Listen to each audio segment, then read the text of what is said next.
যে দুটো দোয়া আমার নবীর আল্লাহ কবুল করেন নাই। কয়টা? একটা হলো নবী শহীদ হইতে চেয়েছেন, কিন্তু আল্লাহ তাআলা নবীর এই শাহাদাতের দোয়াটা কবুল করেন নাই, যেহেতু আল্লাহ আইন করে দিয়েছেন যে আমি নিজে তার পাহারাদার হয়ে গেছি, আল্লাহু ইয়াসিমুকা মিনান নাস। কাজে আমাদের সবসময় মাথায় রাখতে হবে যে নবী কিন্তু নবীর পাহারাদার আল্লাহ, আর পাহারাদার যখন আল্লাহ নিজেই, তখন পৃথিবীর কারো শক্তি নাই নবীকে জীবনে মারা। কথা কর না? গুজব হচ্ছে এমন একটা জিনিস যে এই সমস্ত জিনিস যদি মাথার মধ্যে না থাকে তাহলে কিন্তু যে কোনো সময় এদিক সেদিক হওয়াটা কি একটা স্বাভাবিক একটা ব্যাপার। হযরতে মা আয়েশা রাদিয়াল্লাহু তাআলার উপরে যে অপবাদ দেওয়া হয়েছে ওটা একটা গুজব ছিল, গুজব ছিল না? শেষ পর্যন্ত মা আয়েশাকে তালাক দেওয়ার প্রস্তাব পর্যন্ত এসে গেছে। উমরে ফারুক রাদিয়াল্লাহু তাআলা বলছেন না, তালাক দিয়েন না, একটা ছোট মেয়ে এটা আটার খমির করতে করতে ঘুমিয়ে পড়ে আর ছাগলে খাইয়া যায়। কথা কন। আমি বলতে চাই আপনাদের খেদমতে, এই জগতের মধ্যে আল্লাহ পাক রব্বুল আলামিন নবীজির দোয়া কবুল করবেন না হতে পারে না, তবে দুটো দোয়ার আরেকটা দোয়া হলো নবীজি বলছেন আমার উম্মত ঝগড়া যেন না করে। আমরা ঝগড়া করি না, এই দোয়াটা কবুল হয় নাই, এই জন্য ঝগড়া বেশি হয়। কথা বুঝতে পারছেন? দুইটা দোয়া। সম্মানিত সুধী, গুজবের কথা বলি, এতে কইলাম পর্দা দিয়া, তা আমরা মুসলমান, একটু আমরা ইসলাম দিয়ে একটু গুজবের কথা কই, কোন অসুবিধা আছে? আমরা তো কিছু নেওয়ার জন্য আসছি, তাই না? আমি বিশ্বাস করি আমার যে বড় জান্নেওয়ালা আলেম কিন্তু এখানে আছে, আমি তাদের প্রতি শ্রদ্ধা রেখে কথা বলছি। নবী করিম সাল্লাল্লাহু আলাইহি ওয়াসাল্লাম উহুদের ময়দানে তিনি দাঁড়ানো অবস্থায় হঠাৎ করে একটা তীর তার দাঁত মোবারক, দান্দান মোবারকে লাগলো। নবীজি দাঁত ভেঙে গেল, নবীজি পড়ে গেলেন উহুদের উপরে। যে জায়গায় নবীজি উহুদের উপরে পড়ে গেছেন সেই জায়গাটাতে যাবার আমার সুযোগ হয়েছে। তাও গেছি দুইজন মানুষ, এদের মধ্যে একজনকে হারিয়েছি আর আমি আছি। যাকে হারিয়েছি তিনি আমার প্রিয় ভাই জনাব মাওলানা শহীদ নুরুল ইসলাম ফারুকী সাহেব। এই দুইজন পাগল মানুষ, নবীর প্রেমিক, এই দুইজনে আমরা হজে গেলাম। হজে যাওয়ার পর মদিনা শরীফে এই দুইজনের মধ্যে আমরা বুদ্ধি করলাম যে নবী সাল্লাল্লাহু আলাইহি ওয়াসাল্লাম যে জায়গায় শহীদ হয়েছে, মানে তার দান্দান শহীদ হয়েছে, সেই জায়গাটা আমরা দুইজনে যেমনি হোক উদ্ধার করবই। আমরা দুই ভাই সেখানে মদিনা মুনাওয়ারায় নবীজি সাল্লাল্লাহু আলাইহি ওয়াসাল্লামের সেই দান্দান শহীদের জায়গাটা উদ্ধার করতে গিয়ে ওখানে আমরা বকরি ছাগলের দুধ খাইছি, এই দুইজনে মিলে। কারণ আমার আর মাওলানা নুরুল ইসলাম ফারুকের বাড়ির দূরত্ব হলো মাত্র 7 কিলোমিটার। তার বাড়ি আর আমার বাড়ি কি কাছে। আমরা দুজনেই এই আপনাদের কুমিল্লা এলাকার মানুষের কাছে খুব ঋণী। আমরা এই দুজনেই যখন এই কুমিল্লার নাম শুনি, কুমিল্লার কোনো মানুষের নাম শুনি, তখন আমাদের শ্রদ্ধায় দুই বাহু প্রশস্ত হয়ে যায়। ওয়াকফিজ লাহুমা জানাহা যুল্লি মিনার রাহমা। তার মধ্যে একজন হলেন আমার শ্রদ্ধাভাজন উস্তাদ হযরত মাওলানা এনায়েতুল্লাহ সাহেব ঢালুয়ার বদরপুর। তিনি আমার, তার বড় সাহেব যারা এখানে বসে আছেন, আমার ভাইজান। আমি বড় ভাইয়ের মতো তাকে মানি সব সময়, উনি জানেন, সব সময় জানেন।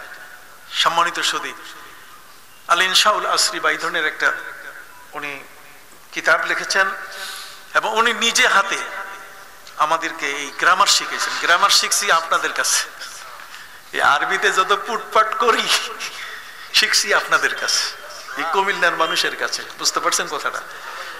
আর আরবিতে হাতের লেখা, আমি ইসলামের ইতিহাস পরীক্ষা দিয়েছি, প্রায় 60 পৃষ্ঠা লিখেছি সারসিনায়, তাও আরবিতে লিখেছি। বাংলায় ইসলামের ইতিহাস পরীক্ষা দেইনি, আরবিতে লিখেছি। সারা বাংলাদেশে যে রেজাল্ট হয়েছে ফার্স্ট ক্লাস ফার্স্ট, সেটা আসছে ওই তো। এই আরবি লেখাটা শিখিয়েছি মাওলানা মহিউদ্দিন হামিদি মোকারার হুজুরের, শাহ ওলিউল্লাহ রহমতুল্লাহ আলের বড় ছেলে মাওলানা মহিউদ্দিন হামিদি, তিনি ছিলেন আমার উস্তাদ। এবং পাশাপাশি আরেকজন উস্তাদ আপনার এই জায়গায় মাওলানা আনোয়ারুল্লাহ সাহেব আছে, মাওলানা আব্দুল খালেক সাহেব আছেন, মাওলানা তাহের সাহেব। এবং কেরাত শিখেছি আপনাদের এলাকার মানুষের কাছে মাওলানা কারি আবু হানিফ সাহেব। কথা বুঝতে পারছেন? ইনি হচ্ছেন ওই ফেনীর একটা মাদ্রাসায়, সেখানে হুজুর চাকরি করতেন, আমি দেখা করেছি। বলতে গেলে প্রায় 6 থেকে 7 জন উস্তাদ আপনাদের এই কুমিল্লা থেকে আমাদের বাড়িতে গেছেন। মাওলানা আনোয়ারুল্লাহ সাহেব আমাদের বাড়িতে তিনি লজিং ছিলেন এবং আমার শ্রদ্ধেয় বাবা তাকে লজিং রাখছেন। উনি আমাকে হাতে ধরে ধরে হাতে কলমে এমন শিক্ষা দিয়েছেন। আর মাওলানা ইনায়েতুল্লাহ সাহেব হুজুর, বদরপুরের হুজুর, তার কাছে শিখেছি। তখন জামাতও ছিল হাঁটুর উপরে। আর হুজুর আমাদের ওখানে যাওয়ার পরে এমন ওয়াজ নসিহত করলেন যাতে আমরা প্রত্যেকেই জামার মধ্যে জোড়া দিয়া এটাকে হাঁটু পর্যন্ত লম্বা করছি, নেসফে সাক, এই যে লম্বা করছি জোড়া দিয়া। তাহলে কতটুকু মোহাম্মত! জোড়া তো দেখা যায়, জোড়া দেখা যায় না, কিন্তু লজ্জা শরম ছিল না। আর মহিউদ্দিন হামিদি সাহেবের কাছে শিখছি বাঘা, বাঘের বাচ্চা, পারলে আয় বিসমিল্লাহর বার তফসির কর, তারপর দেখি। কিন্তু বাঘা মানুষ ছিলেন, কি বলেন, যেমন ছিলেন দেখতে। হযরত মাওলানা ইনায়েতুল্লাহ হুজুর তিনি ছিলেন সুফি দরবেশ মানুষ, দরবেশ টাইপের ব্যক্তি, কথা বুঝতে পারছেন। আর মাওলানা মহিউদ্দিন হামিদি যিনি আমার উস্তাদ, তিনি হলেন কি একেবারে বাঘা মানুষ। ধমক কাকে বলে, ধমক দিতে পারতেন খুব বেশি, কথা বুঝতে পারছেন। যেখানে আমাদের মকারা হুজুর আমাদের বাড়ির পাশে গেছেন আর কি, মকারা হুজুর আমাদের বাড়ির পাশে কি গেছেন। যাই হোক, এই কথাগুলো এই কারণে বললাম যে আপনাদের প্রতি এই কৃতজ্ঞতার ভাষাটা আজকে প্রকাশ করার একটু সুযোগ পাওয়াতে আমার কলিজাটা অনেকটা হালকা হয়ে গেল। যে আপনাদের কাছে, আপনাদের সাথে আমার সম্পর্ক ভিন্ন, বুঝতে পারছেন কথা। কুমিল্লার মানুষের সাথে আমার সম্পর্ক কি একটা আলাদা সম্পর্ক। যখনই কুমিল্লা নাম শুনি তখন আমার এই উস্তাদদের চেহারা আমার চোখের সামনে চলে আসে। আর যখন এই উস্তাদদের চেহারা অনেক উপরে আল্লাহ তাআলা আমাকে উঠিয়েছেন, এতে কোনো সন্দেহ নাই। মাননীয় প্রধানমন্ত্রী কি করে আমার খবর পেলেন? তিনি আমাকে আজকে ইসলামিক ফাউন্ডেশন বাংলাদেশের গভর্নর নিযুক্ত করেছেন। বিশাল পদ আমাকে দিয়েছেন, বিশাল পদ, আপনি কল্পনাই করতে পারবেন না যে পদটার ওজন কত বড়। তিনি সে পদে আমাকে দিয়েছেন, এই জন্য আমি তার প্রতি কৃতজ্ঞ, কথা বুঝতে পারছেন। যে আমাকে ইসলামের খেদমত করার এবং সরকারের মুখ উজ্জ্বল করার একটা সুযোগ করে দিলেন। আমরা ইনশাআল্লাহ অচিরেই সারা বাংলাদেশের যত মসজিদ, আমি চিন্তা করেছি মাননীয় প্রধানমন্ত্রী এখন অনেক কাছের আমার, আমি চিন্তা করেছি যে আমি মাননীয় প্রধানমন্ত্রীকে বলবো যে সারা বাংলাদেশের সমস্ত মসজিদ এগুলোকে আমরা এখন রেজিস্টার্ড মসজিদ করে এগুলোকে আমরা একটা লিস্টভুক্ত করতে চাই। যত ইমাম খতিব সবার একটা লিস্ট হবে, এবং পাশাপাশি আমরা বিভিন্ন সময় সরকারের নানা ধরনের অনুদান আসে, আমরা এটা বন্টন করে করে কোনো মসজিদ ভেঙে গেল কিনা, কথা বুঝতে পারছেন, কোথায় কি উন্নয়ন করা দরকার আমরা খোঁজ করে করে, আমি এখানে নাঙ্গলকোটের যারা থানার দায়িত্বে যারা আছেন আমি তাদেরকে খোঁজ করে ফোন করে আমি তাদেরকে বলছি যে তোমাদের এলাকায় আমি আসলাম, তোমরা আমার খোঁজ নিবা না, যেহেতু ওদের অভিভাবকের জায়গায় আমি বসে আছি, কথা বুঝতে পারছেন।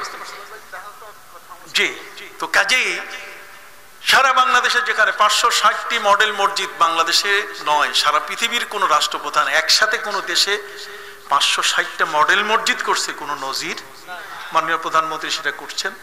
এক একটা মসজিদের পিছনে 20 কোটি টাকা, 20 কোটি টাকা কি বরাদ্দ, এবং সেখানে সব ধরনের ফ্যাসিলিটি।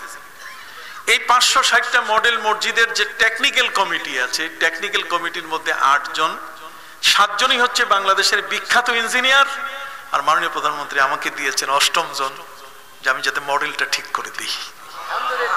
এই বাংলাদেশের যত মডেল মসজিদ আছে এটার কিন্তু এই মডেলটা কিভাবে ঠিক রাখা যায়, এবং এই মসজিদটা যেন 200 বছরে যদি কেউ হাতও না দেয়, এটা যদি না মুছে তারপরে যেন টিকে থাকতে পারে, ঠিক এই ধরনের দামি মালামাল দেওয়া হচ্ছে।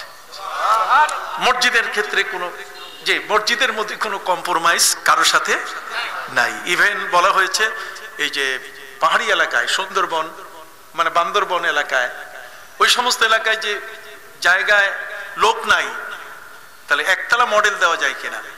আমি বলেছি না, একতলা মডেল দেওয়া যাবে না, সেখানে এই মডেল পুরোটাই দিতে হবে, কারণ আজকে সেখানে লোক কম, কিন্তু আগামীতে যে হবে না তা তো না। কাজে মসজিদের ধারায় মাননীয় প্রধানমন্ত্রী যেটা করছেন এটা বিশাল একটা কাজ, অতএব সেই কাজগুলোর সহযোগিতা আমাদের করা কি দরকার। যাই হোক, সম্মানিত সুধী, কৃতজ্ঞতার কারণে এই কথাগুলো আমি আপনাদের সামনে বলেছি, ডোন্ট মাইন্ড, অন্য কোনো দিকে নেবার কোনো সুযোগ নাই। মাল্লাম ইয়াশকুরিন নাস লাম ইয়াশকুরিল্লাহ, যে মানুষের কৃতজ্ঞতা করতে জানে না সে আল্লাহরও কৃতজ্ঞতা করতে জানে না। বলতেছিলাম হযরতে উমরে ফারুক রাদিয়াল্লাহু তাআলার কথা, যে তিনি তার অক্ষর জ্ঞান ছিল না। ওমরে ফারুক রাদিয়াল্লাহু তাআলা তিনি ছিলেন উটের রাখাল।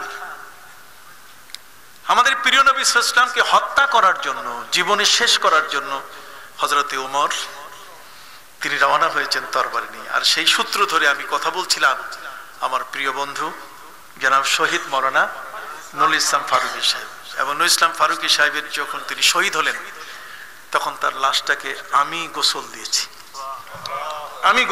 একান্তভাবে।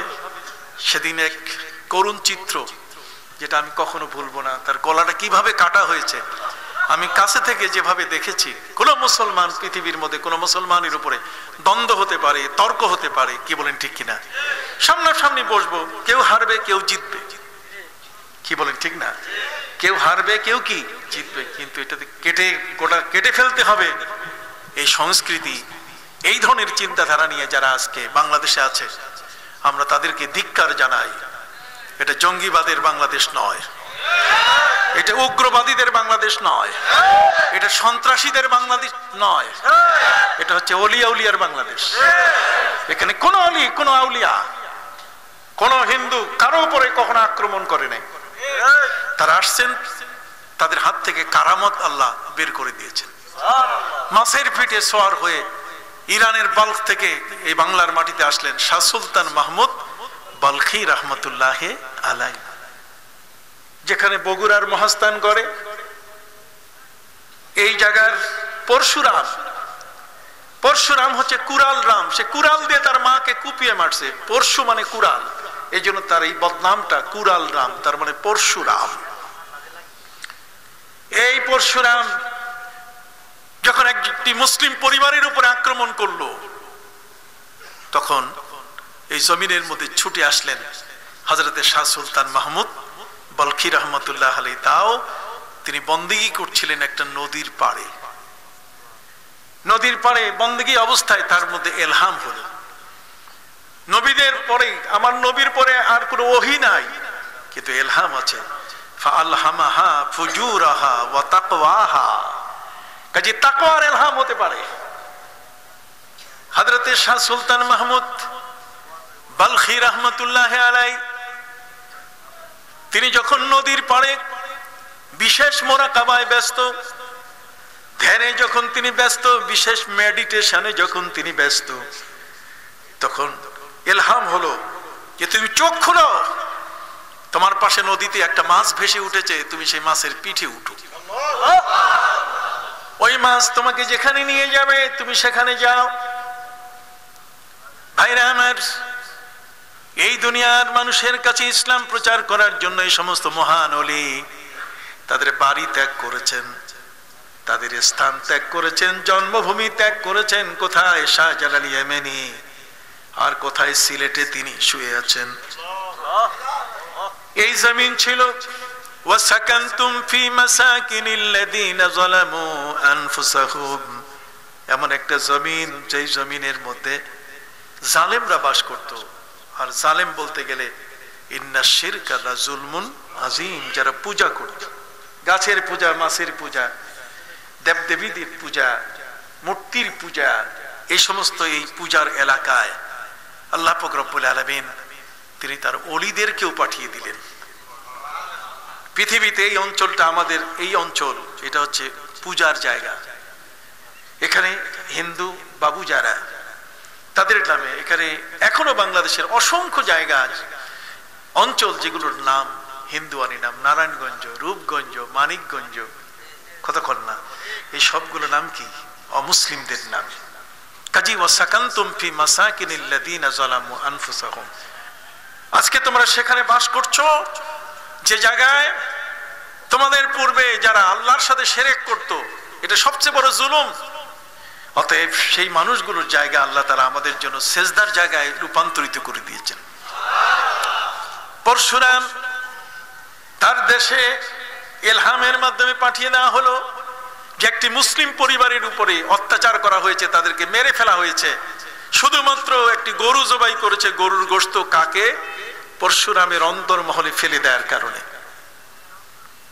মাছের পিঠের উপরে তিনি সওয়ার হলেন, মাছকে বললেন, রে মাছ তুমি আমাকে কোথায় নাও? মাছ বলে, আমি কিছুই জানি না, আল্লাহর ফেরেশতা যেদিকে নিয়ে যায় সেদিকে যাচ্ছি। আনতে আনতে এই আব্দুল্লাহপুর, ঢাকার পাশে আব্দুল্লাহপুর, এ পর্যন্ত মাছ এসেছিল। সেই মাছটা বলে, হুজুর এখন আপনি লঞ্চ থেকে নামেন, আমি তো আপনার জন্য লঞ্চের স্টিমারের কাজ করলাম, এখন আপনি উপরে উঠেন, আমি আপনার জন্য এখন প্রাইভেট কার হব, টয়োটা কার হব। মাছ লাফিয়ে উঠলো ডাঙ্গায়, ওই মাছ তাকে কাঁধে নিজের পিঠে বসিয়ে নিয়ে গেল বগুড়ার মহস্থান করে, একেবারে জায়গা মতো। পরশুরাম দেখে অবাক, আল্লাহর ওলিদের চেহারা দেখলে যত বড় কাফের বেদিন হোক না কেন, ওহুম উলুল হিম্মা ওয়াল জহদ ওয়াল মারতাবা, আল্লাহ তাআলা আল্লাহর ওলিদের সিনার মধ্যে এত হিম্মত দিয়েছেন, এত শক্তি দিয়েছেন, এত পাওয়ার দিয়েছেন যে লক্ষ কোটি ট্যাঙ্ক, বড় বড় ধরনের প্যাট্রিয়ট, আকাশের ক্ষেপণাস্ত্র ব্যবহার করে যা লাভ হবে না, আল্লাহর ওলিদের মধ্যে যে রূপ, যে প্রভাব আল্লাহ দিয়েছেন, দেখলেই সব ইমানদার হওয়ার সুযোগ পেয়ে যায়। খাজা মঈনুদ্দিন চিশতি আজমিরি রহমতুল্লাহ আলাইহি ধরে কি কাউকে মুসলমান করছেন? না, তিনি বলছেন আমি আজমির থেকে দিল্লি আসবো, দিল্লি থেকে আজমিরে ফিরবো, আজমির থেকে দিল্লি, দিল্লি থেকে আজমির ফেরার পথে তার সম্পর্কে সকলে জানে এমন একজন ওলি যাকে আল্লাহ এত বড় ক্ষমতা দিয়েছেন। ব্রহ্মচারীরা, পূজারীরা যখন তাকে আনাসাগর থেকে উজুর পানি নিতে দেয় নাই, তখন তিনি বলছেন যে এক বদনা পানি দাও। এক বদনা পানি নিতে গিয়ে পুরো আনাসাগরটা বদনার মধ্যে ঢুকে পড়ছে, পানি নাই। মুহূর্তের মধ্যে ভাইরাল হয়ে গেল, মুহূর্তের মধ্যে ছড়িয়ে গেল চতুর্দিকে এমন একটি খবর, যেমন একজন মহান ওলি যে বদনার মধ্যে সাগর ঢুকাইতে পারে। তাকে দেখার জন্য এক নজর আজমির থেকে দিল্লি পর্যন্ত লাইন পড়ে গেল। রাস্তার পাশে পাশে দাঁড়ানো, এই পথে তিনি যাবেন। হিন্দু, বৌদ্ধ, খ্রিস্টান, অমুসলিম এই পথে দাঁড়ানো, তিনি আসার পথে আর যাওয়ার পথে এই লক্ষ লক্ষ অমুসলিম তাকে দেখেছে। 90 লক্ষ অমুসলিম দেখে, যারাই দেখেছে তাদের অন্তরে কালেমা সঞ্চারিত হয়েছে, কালেমার নূর জ্বলে উঠেছে। সুবহানাল্লাহ। এই জন্য আল্লাহর ওলিদের দিকে তাকালেও সেখানে নূরের আভা পাওয়া যায়। আর তারা যদি দৃষ্টি দেন করে খাকে গিরা জারশাওয়াত, যদি মাটিতেও তারা দৃষ্টি দেন তাহলে এটা স্বর্ণে পরিণত হয়ে যায়। সম্মানিত সুধী ভাইরা আমার, বিনয়ের সাথে আপনাদের কাছে আরজ করতে চাই, হযরতে শাহ সুলতান মাহমুদ বালখি রহমতুল্লাহ আলাইহি তিনি মাছের পিঠে সওয়ার হয়ে এসেছেন। যে কোনো রাজা বাদশাহ দেখলেই তো মাথা নষ্ট হয়, কতক্ষণ না? এটা কি সম্ভব? মাছের পিঠে কোনো মানুষ সওয়ার হয়েছে? মাছের পিঠকে কখনো মানুষ কি যানবাহন হিসেবে ব্যবহার করেছে? কখনো ব্যবহার করে নাই। কুমিরের পিঠটাকে কেউ কি কখনো যানবাহন হিসেবে ব্যবহার করেছে? বাঘের পিঠটাকে কেউ কি কখনো স্বাভাবিক যানবাহন হিসেবে ব্যবহার করেছে? কিন্তু আল্লাহ তাআলা ওলিদের থেকে এই ধরনের কারামত সৃষ্টি করে দিয়েছেন। যখন রাজশাহীর বোয়ালিয়ায়, কোথায়? রাজশাহীর বোয়ালিয়ায় দত্তবাবুরা যখন ধরে ধরে মুসলমানদেরকে প্রতিদিন একটা করে লিস্টেড মুসলমানকে হত্যা করে তার রক্ত দিয়ে হুলি খেলা খেলছে, ঠিক ওই মুহূর্তে হযরতে বড় পীর আব্দুল কাদের জিলানী রহমতুল্লাহ আলাইহির অধস্থন এই দুইজন ব্যক্তিকে পাঠিয়ে দিলেন, তোমরা যাও। ইশারা করে দিলেন ঘুমের ঘরে স্বপ্নে, তোমরা যাও বাংলার জমিনে, সেখানে মুসলমানদের মারা হচ্ছে। দুইজন আসলেন, বড় ভাই আর ছোট ভাই। বড় ভাই কোথায় শুয়ে আছেন? মুশকিল, আপনাদের বাড়ির পাশে। বড় ভাই শুয়ে আছেন আপনার বাড়ির পাশে, এই জন্য ওয়াজ শুনবেন আমাদের কাছে। ওই মুতাজিলাদের কাছে ওয়াজ শুনবেন না। মুতাজিলা হচ্ছে যে যারা জাহান্নামে গেলে আর কেউ আর জান্নাতি হবে না, এই ধরনের মুতাজিলা বের হয়েছে। কথা কন না? মুতাজিলা বক্তা আছে, কথা বুঝতে। আমরা সামনে ইনশাল্লাহ তাদেরকে হব, আমরা ডাকবো তাদেরকে, যে আসো ভাই, এটা কোথায় পাইলা? কথা বুঝে গেছে? সম্মানিত সুধী ভাইরা আমার, আপনাদের কাছেই পাশেই যিনি শুয়ে আছেন, ওই নোয়াখালীর আর কুমিল্লার শেষ প্রান্তে, চাঁদপুরের শেষ প্রান্তে শুয়ে আছেন হযরতে শাহ মীরান রহমতুল্লাহ আলাইহি। শামিরান আর শাহ মাকদুম এই দুইজনেই বড় ভাই এবং কি ছোট ভাই। শামিরান হচ্ছে বড় ভাই আর শাহ মাকদুম হলেন কি ছোট ভাই। কথা বুঝতে পারছেন? কোথায় দুই ভাই কোন জায়গায়? একজন আছেন রাজশাহীতে দরগা ঘাটে, আরেকজন শুয়ে আছেন কোথায়? নোয়াখালীর বর্ডারে, রামগঞ্জ এই ফরিদগঞ্জের লাস্ট বর্ডার। কি ঠিক বলছি কি? সম্মানিত সুধী ভাইরা আমার, হযরতে শাহ মাকদুম তিনি আসলেন, আসার পরে দেখলেন আসলে এখনো সেই পাথরটা সেখানে রাখা আছে। সফর করবেন, আল্লাহর ওলিরা কারা, সারসিনাকে বুঝতে গেলে, হযরতে শাহ সুফি নিসারউদ্দিন আহমদ রাহমাতুল্লাহ আলাইহি কে বুঝতে গেলে, আবু জাফর মুহাম্মদ সালেহ রাহমাতুল্লাহ আলাইহি কে বুঝতে গেলে কিছু ওলিয়া উলিয়ার দরবারে যাবেন। তাহলে আপনি বুঝবেন যে এরা কত বড় সত্যের পথে তারা প্রতিষ্ঠিত। মহিলাদেরকে স্টেজে মুসলমান বানাইয়া সারা পৃথিবী জয় করা যায় না। কথা বুঝতে পারছেন? নিয়ম থাকা দরকার। এগুলো জাতি কোনোদিন মানবে না। এগুলো মানতে পারে ইচড়ে পাকা, লেখা নাই, পড়া নাই, কিচ্ছু নাই। কথা বুঝেন নাই?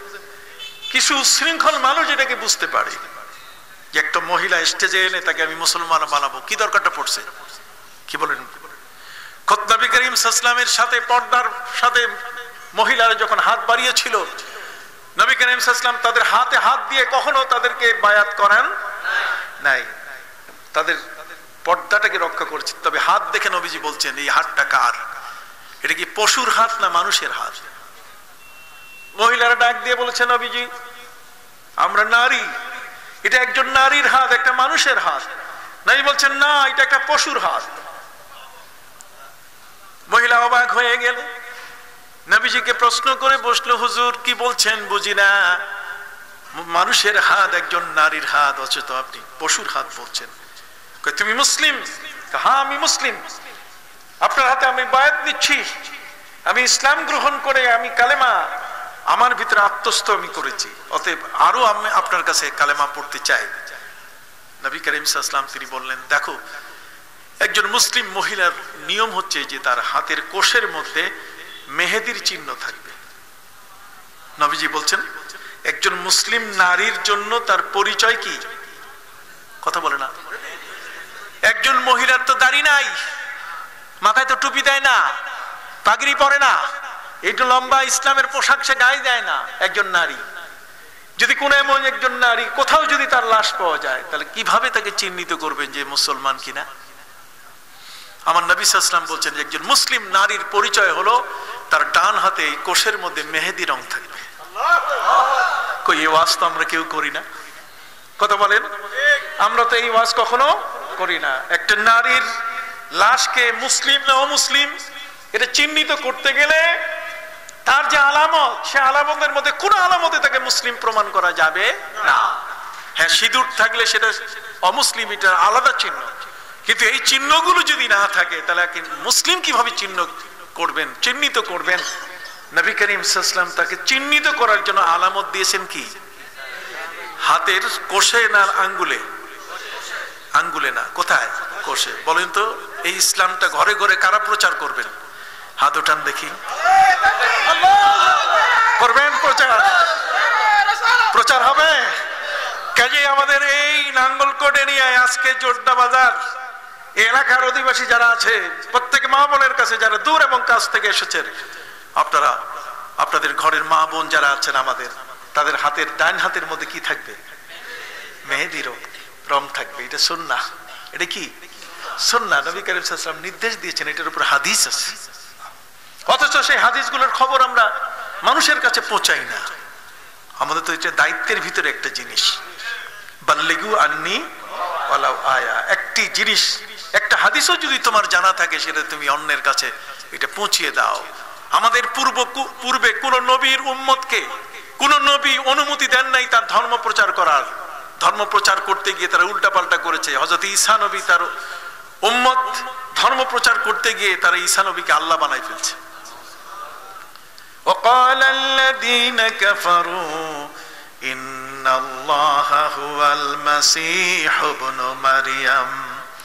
কাফেররা ঈসা নবীকে বলেছে যে আল্লাহ কেউ না, ঈসা হচ্ছে মরিয়ম তনয়, মরিয়ম পুত্র মসিহ ঈসা, তিনি হলেন আল্লাহ, আল্লাহ অন্য কেউ না। আবার কেউ তাকে আল্লাহর পুত্র বানাই দিয়েছে।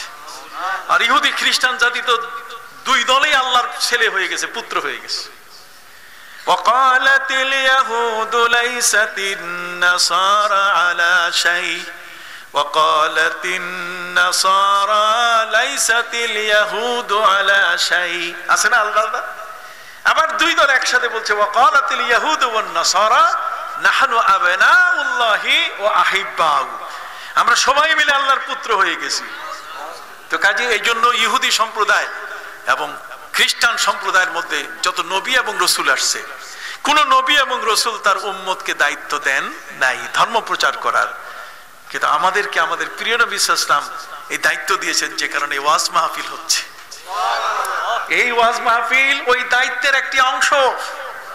যারা আয়োজন করেছেন নিরাশ হওয়ার কিছু নয়, যারা আয়োজন করেছেন এই প্রত্যেকটা অক্ষরে অক্ষরে আপনাদের আমলনামায় সওয়াব যাবে। যারা এখানে এসেছেন, ইসলাম ধর্মটা কত ফ্লেক্সিবল ধর্ম, কত সহজ ধর্ম। ওয়ালাইসা ফিদ-দীনি মিন হারাজ, ওয়ালাইসা ফিদ-দীনি মিন হারাজ। ধর্মের মধ্যে আমাদের কোনো কাঠিন্যতা নাই, এটা ফ্লেক্সিবল ধর্ম। এই ধর্মটা এত প্রশস্ত যে আমরা কত সহজভাবে জানতে পারছি। আলিম ওলামা আমাদেরকে জানাই দিচ্ছেন। আমাদের ঘরের কাছে মাদ্রাসা প্রতিষ্ঠিত হয়েছে, পীর মাশায়েখ ওলিয়া উলিয়া দ্বীনকে আমাদের দুয়ারে এনে দিয়েছেন। দ্বীনকে আমাদের কোথায়? দুয়ারে এনে দিয়েছেন। ধর্ম এখন আমাদের হাতে। মসজিদ, গোটা পৃথিবীর জমিনকে মসজিদ ঘোষণা করা হয়েছে। উতিতু খামসান লাম ইউতাহুন্না ক্বাবলি, পাঁচটা জিনিস আমাকে দেওয়া হয়েছে যা আমার পূর্বে কাউকে দেওয়া হয় নাই। তার মধ্যে একটা জুইলাত লিয়াল আরদু মাসজিদান ওয়া তুহুরা, পৃথিবীর পুরো জমিনটা আমার উম্মতের জন্য মসজিদ করে দেওয়া হয়েছে। অতএব যেখানে মসজিদ সেখানে পাঠাগার, সেখানে তালিম, সেখানে খতিব, সেখানে ইমাম। কি বলেন ঠিক না?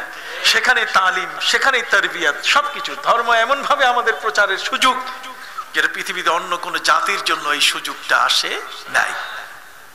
কথা কি বুঝতে পারছেন? মাছের পেটে সোয়ার, ঠিক এমনি করে শামাকদুম রূপোস, মনে আছে কিনা? মনে আছে তো? শামাকদুম রূপোস রহমতুল্লাহ আলাইহি যখন তিনি বোয়ালিয়ায় আসলেন, রাজশাহীর বোয়ালিয়ায় এসে দেখলেন প্রতিদিনের লিস্ট অনুযায়ী এক একজনকে মেরে ফেলা হচ্ছে, তার রক্ত দিয়ে হুলি খেলা হচ্ছে। তিনি দেখলেন এটা তো বড় কঠিন। এরপরে একজন মহিলা তার কাছে এসে বলল যে হুজুর, আমার এই ছোট্ট বাচ্চাটা এটা আগামীকালের লিস্টে আছে, কালকে আমার এই শিশুটিকে জবাই করা হবে, তার রক্ত দিয়ে হুলি খেলা হবে। হুজুর, আপনি, আমার মনে হচ্ছে আপনি নিশ্চয়ই কোনো দরবেশ হবেন, কাজে আপনি কিছু করুন। উনি বলছেন তুমি একটা কাজ করো, আজকের সন্ধ্যাবেলায় পদ্মা নদীর পাড়ে আসো। এই পদ্মা নদীর পাড়ে আসলে সেখানে আমি তোমার ছেলের জন্য যা কিছু করার করব। মহিলা বড় আশা নিয়ে বাচ্চাটাকে কোলে নিয়ে পদ্মা নদীর পাড়ে চলে গেছে। পদ্মা নদীর পাড়ে সেখানে মহিলা অপেক্ষায়। মাগরিব হয়ে গেল, ঈশা কাছাকাছি, এখনো খবর নাই। মহিলা দেখলেন যে আমি আর তাকে হয়তো পাবো না, তিনি হয়তো আসবেন না, এই মনে করে বাচ্চাটাকে নিয়ে তিনি বুকের উপরে বেঁধে এই পদ্মা নদীতে আত্মাহুতি, পদ্মা নদীর মধ্যে তিনি ঝাঁপ দিয়ে মরবেন, যে কালকের ওই করুণ দৃশ্য আমি দেখতে যেন না পাই। দিয়ে ঝাঁপ দিয়ে বাচ্চা বুকে নিয়ে একসাথে আত্মহত্যা করব। যখন প্রস্তুতি নিয়েছেন, ঠিক ওই মুহূর্তে ডাক, থামো থামো থামো। মহিলা হতচকিত হয়ে গেল, ডান আর বামে তাকিয়ে দেখা শুরু করলো, কিছু দেখি না। সামনে তিনি দেখলেন যে কুমিরের পিঠের উপরে উনি সওয়ার হয়ে আসতেছে। শামাকদুম রূপোস রহমতুল্লাহ আলাইহি সওয়ার হয়েছেন কার উপরে? এটাই কারামতি। কুমির তার অনুগত। কুমিরের পিঠে এসে যখন তিনি তাকে জিজ্ঞেস করলেন যে তুমি এভাবে বাচ্চাকে বুকে বেঁধেছো কেন? আপনার অপেক্ষায় আমার চোখ ছোট হয়ে আসছে, আমি কালকের এই করুণ দৃশ্য দেখতে পারবো না, এই মনে করে শিশু সহ একসাথে আত্মাহুতি, পানির মধ্যে লাফ দিয়ে জীবন শেষ করার সিদ্ধান্ত নিয়েছি। কয় না, উঠো। যখন তাকে উপরে তুলে তিনি ফু দিলেন। কি দিলেন? ফু। কতক্ষণ না কি দিছেন? ফু দিছেন। ফু দেওয়ার সাথে সাথে তিনি বললেন যে কালকে এই শিশুটিকে সুন্দর করে সাজিয়ে দেওয়া হোক, এবং সুন্দর করে সাজিয়ে দেওয়ার পরে একটু মা তুমি চিন্তা করবে না, আমি খোদার কসম করে বলছি তোমার শিশু আবার ফিরে আসবে। পবিত্র কোরআনে আল্লাহ বলছেন না, আল্লাহর ক্ষমতা, ওলিদের কাছে তো আল্লাহ কিছু সামান্যতম হলেও তার ক্ষমতার একটা অংশ তিনি তাদেরকে দিয়ে সাহায্য করেন। সম্মানিত সুধী, হযরত নবী মুসা আলাইহিস সালামকে আল্লাহ ফেরত দিয়েছিলেন, ওয়া ইন্না রাদ্দুহু ইলাইকি। মানুষ আল্লাহর ক্ষমতা রাখে না, কিন্তু মানুষকে আল্লাহ যদি সাহায্য করে, না হলে হযরতে ঈসা আলাইহিস সালাম কিভাবে বললেন, ওয়া উবরিউল আকমাহা ওয়াল আবরাসা ওয়া উহইল মাউতা বিইজনিল্লাহ, আমি আল্লাহর হুকুমে মরাকে আমি জিন্দা করে দিতে পারি। মৃতকে জিন্দা করার ক্ষমতা আল্লাহ আমার হাতে দিয়েছেন। মৃতকে জিন্দা করার ক্ষমতা কার?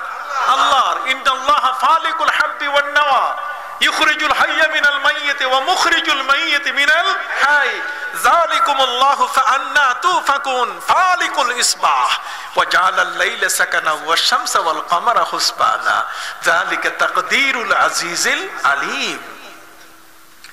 মহাগ্রন্থ আল কোরআনের মধ্যে আল্লাহ পাক রব্বুল আলামিন তার ক্ষমতার কথা বলেছেন। তাবারাকাল্লাযী বিয়াদিহিল মুলকু ওয়া হুয়া আলা কুল্লি শাইইন কাদির। সর্বময় ক্ষমতার অধিকারী কে? আল্লাহ। অতএব হযরতে শাহ মাকদুম রূপোশ রাহমাতুল্লাহ আলাইহি বলে দিলেন, যাও, তোমার বাচ্চা আবার তোমার কোলে ফিরে আসবে, একটা পশমও কাটতে পারবে না। ওই ওলিয়া উলিয়ার ভক্ত আমরা, কোন ধোঁকাবাজের ভক্ত আমরা নই। কোন নবী রাসূলকে সমালোচনা করে তাদেরও ভক্ত আমরা। যারা মুসা আলাইহিস সালামকে নিয়ে সমালোচনা করে আজকে আমাদের মধ্যে ডিবেট তৈরি করে দিয়েছে, আজকে আমাদের মধ্যে ভাগ করে দিয়েছে। আমাদের মসজিদে দুটো দল হয়ে গেছে এখন, একটা আনাসপন্থী আর একটা কি জুবাইর পন্থী। কতক্ষণ? একটা আনাসপন্থী আর একটা কি জুবাইর পন্থী। কত রকম ভেজাল, ভেজালে আমরা তছনছ হয়ে গেছি। মারামারি টঙ্গির ইস্তেমায় কেন এগুলো হবে? এগুলো আমরা হতে দেব না ইনশাআল্লাহ। এগুলো যেন না হয়, আমরা সমাজের থেকে এগুলো কমিয়ে আনার চেষ্টা করছি, যাতে অন্তত পক্ষে আলেমরা এখানে বসে রাজনীতির ওয়াজ যদি কেউ কোনো দল করেন তো রাজনীতির ময়দানে করবেন। কতক্ষণ? কোরআন সুন্নাহর ওয়াজ আমি ওয়াজ করতেছি না, এই ওয়াজে কি আপনারা বুঝতেছেন না? আমার কি আরো কারো কথা বলার দরকার আছে? আপনি কোথায় ইসলাম কায়েম করবেন? নবী করিম সাল্লাল্লাহু আলাইহি ওয়াসাল্লাম কোন দলকে, ডোন্ট মাইন্ড, আমাকে সরকার এই পদে দিয়েছে এই জন্য খুব সুনাম করছি তা নয়, ইসলামের কথা বলছি। নবী করিম সাল্লাল্লাহু আলাইহি ওয়াসাল্লাম যখন কোনো দল পাঠিয়ে দিতেন যুদ্ধের জন্য রাত্রবেলায়, যাকে সারিয়া বলে, কি বলে? সারিয়া। সারিয়া মানে রাতের দল। রাতের যে দলটা তিনি যুদ্ধের জন্য পাঠাতেন, তখন তিনি তাদেরকে বলতেন যে তোমরা তীর নিক্ষেপ করবে কখন? হুজুর, রাতের বেলায় তো সুবিধা বেশি, রাতের বেলায় শত্রুকে মারা সুবিধা খুব বেশি। নবী করিম সাল্লাল্লাহু আলাইহি ওয়াসাল্লাম বলছেন রাতের বেলায় শত্রুকে মারবে না, না না, শত্রুকে মারার আইন তো আল্লাহ কোরআনে ঘোষণা করছেন, তোমরা কি জানো? সাহাবা ইকরাম বলেন, হুজুর, শত্রুকে মারার আইন কোরআনে ঘোষণা করেছে, আমরা তো এটা বুঝি না। নবীজি আপনি আমাদেরকে শিখিয়ে দেন। আল্লাহর নবী সাল্লাল্লাহু আলাইহি ওয়াসাল্লাম শিখিয়ে দিলেন, পড়ো বিসমিল্লাহির রহমানির রহিম ওয়াল আদিয়াতি দবহা ফাল মুরিয়াতি কদহা ফাল মুগীরাতি সুবহা। আমার নবীজি বললেন, শোনো, এই সূরা আদিয়াতের মধ্যে আল্লাহ তাআলা ৩য় নম্বর আয়াতে বললেন ফাল মুগীরাতি সুবহা। মুগীরা মানে এগারা, মুগীরা মানে শত্রুদের উপর আক্রমণ করবে কখন? আল্লাহ পাক রব্বুল আলামিন বলে দিলেন সুবহা মানে সকালবেলা, রাতের বেলায় আক্রমণ করা যাবে না। এই জন্য ইসলামের যুদ্ধে কোনো প্রমাণ নাই যে কোনো মুসলমান রাত্রে কোনো শত্রুর উপরে আক্রমণ করছে, কোনো প্রমাণ নাই। দিস ইজ দ্য ফান্ডামেন্টাল ল, এটা আইন। এই আইন, ইসলামের আইনের বাইরে মুসলমান কোনোদিন যায় নাই। ওই WW জুনিয়র বুশ কালেহনিল মানফুস, এই বেঈমান ইরাকের উপরে হামলা করলো রাত্র 12টায়, তাও এত উপর থেকে মেঘের আড়াল থেকে বোমা মারলো যে ইরাকের মধ্যে কোনো স্কুল, ইরাকের মধ্যে কোনো শিশু হাসপাতাল, কোনো নারী, কোনো বৃদ্ধ, অসুস্থ, কোনো সাধারণ জনগণ কেউ বাদ পড়ে নাই। এটা যুদ্ধ নীতি নয়, এটা সভ্যতার নীতি নয়, মানুষ মারা এটা ইসলাম কখনো পছন্দ করে না। নবীজি করিম সাল্লাল্লাহু আলাইহি ওয়াসাল্লাম যখন তায়েফের ময়দানে তাকে পাথর দিয়ে ক্ষতবিক্ষত করা হলো, নবী করিম সাল্লাল্লাহু আলাইহি ওয়াসাল্লামের কাছে হযরত জিবরিল আমিন মালাকুল জিবালকে উপস্থিত করেছেন। মালাকুল জিবাল মানে পাহাড় নিয়ন্ত্রণকারী ফেরেশতা। তিনি বললেন, জিবরিল হুজুর এ হচ্ছে পাহাড়ের দায়িত্বে, আপনি বলেন পাহাড় হাতে উঁচু করে মশলা বাটা করে একে থেপকাইয়া চ্যাপ্টা করে ফেলবে, আপনি বলেন। নবীজি বলছেন, নারে জিবরিল, ইন্নী লাম উবআস লাআনা, আমি লানত দানকারী, অভিশাপ দানকারী, আমি প্রতিশোধ গ্রহণকারী হিসেবে আসি নাই, বল বুইস্তু রাহমাতাল লিল আলামিন, আমি রাহমাতুল লিল আলামিন হয়ে এসেছি, আমি কারো কাছে প্রতিশোধ নেওয়ার জন্য আসি নাই। নবীজি দোয়া করলেন, আল্লাহুম্মা হদি কওমি ফাইন্নাহুম লা ইয়ালামুনি, আল্লাহ আমার এই সম্প্রদায়কে আপনি হেদায়েত দেন, ওরা আমাকে চিনতে পারে নাই। অষ্টম হিজরি সনে মক্কা বিজয় হয়েছে, নবী সবার কল্লা কেটে কেটে সবগুলোকে আলাদা করতে পারতেন, কিন্তু বলছেন লা তাসরিবা আলাইকুমুল ইয়াওমা ওয়া আনতুমুত তুলাকা, আজ থেকে তোমরা স্বাধীন মুক্ত, তোমাদের উপরে কোনো প্রতিশোধ নাই, তোমাদের সাথে আমরা সেই ব্যবহার করব। তোমরা বলছো আনতা আখু ইবনু আখিল কারীম, আপনি ভদ্র ঘরের একজন বন্ধু ভাই, আপনি আমাদের সাথে কি ব্যবহার করবেন? তিনি বলছেন আজকে সেই ব্যবহার করব যা হযরত ইউসুফ আলাইহিস সালাম তার ভাইদের সাথে ব্যবহার করেছেন। তার মানে ক্ষমা, ক্ষমা আর কি?